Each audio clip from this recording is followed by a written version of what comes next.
पता है जब एक बार तुम साहिल समंदर पर जूते गुम होने पर रो रही थी तो सब तुम्हें समझा रहे थे, मगर किसी को तुम्हारी समझ नहीं आ रही थी कि जूते इतने कीमती नहीं हैं जितना तुम रो रही हो।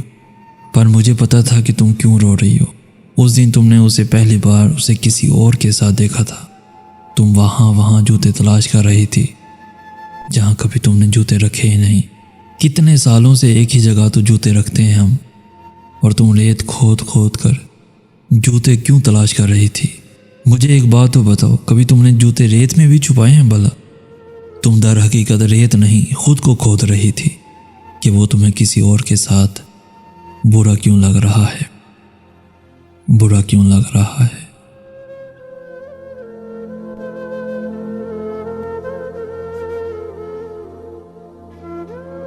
कहना तो चाहिए कि लाइक, शेयर और सब्सक्राइब करें, मगर मुझे लगता है कि आप वही करेंगे जो आपका दिल चाहता है।